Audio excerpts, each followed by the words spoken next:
माझं नाव योगेश पाटील आहे. तुम्ही सांगितलं 4 बैल गाडीत नाही टाकायचे. आम्ही तुमच्या आज्ञेचं पालन केलं. आम्ही 3च बैल भरू राहिलो. 3000 रुपयाची गाडी करून येतो. हे बैल कापायचे हे शेतकऱ्यांनी काय करायचं? तुम्ही मरेल बैल असेल, डंगर बैल असेल, याला तुम्ही धरू शकता, गाईला धरू शकता. तुम्ही या बैलाला हा बैल कापायचा आहे का? तरी तुम्ही गाड्या धरून राहिले, ते करून राहिले. लोक 5-5 हजार खर्च करून येतात. आम धंदा करायचा की नाही करायचा?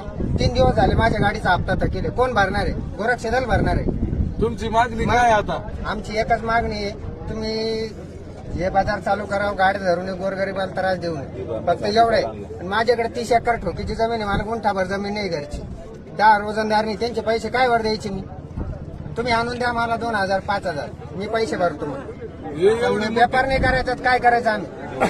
हा, 40,000 रुपयाचा बैल आम्ही 20 ला 22 ला विकायला तयार आहे. हे बैल कापायचा आहे का? आणि याला कापणार कोणी घेणार आहे?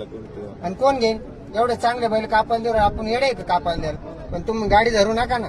गोरगरीब धंदा करू राहिला, त्याच्या घरचं काय आहे? नाही तर तुम्हाला जर बैल लागत असेल तर आम्हाला पैसे द्या. माझ्याकडे 30 एकर जमीन आहे. मला 100-150 गोणी खत लागत घेऊन द्या. काय करणार आहे?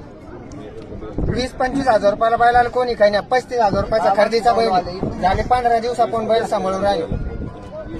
नाही तर चला माझ्या वावरात आता पाहायला मला 40,000 रुपये रोजंदारी द्यायची.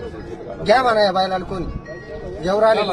18ला बैल घ्या. बघा, ही शेतकरी वर्गाची नाही का इतकी दुर्दशा ह्या गोरक्षकवाल्यांनी केलेली आहे. आणि ह्या सरकारनं याच्यावर तात्काळ अंमलबजावणी करून गोरगरीब शेतकरी व्यापारी वर्गाच्या मागण्या पूर्ण मंजूर करावा अशी शेतकऱ्याला मी माझ्या अँटी करप्शन कमिटीतर्फे विनंती करतो.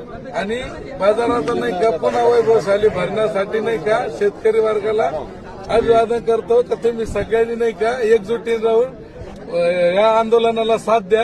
म्हणजे जेणेकरून आपण नाही का सक्सेसफुल होऊ. हे गोरक्षवाले धंदा करते, याच्यासाठी काय धरते तिकडे विकतात आणि पाठीमाग पुढून घेतात मागून विकतात. त्यांच्याकडे आतापर्यंत जे जमा झालेले आहे जनावर आहे त्याच्यापैकी एकही जनावर त्यांच्याकडे नाही.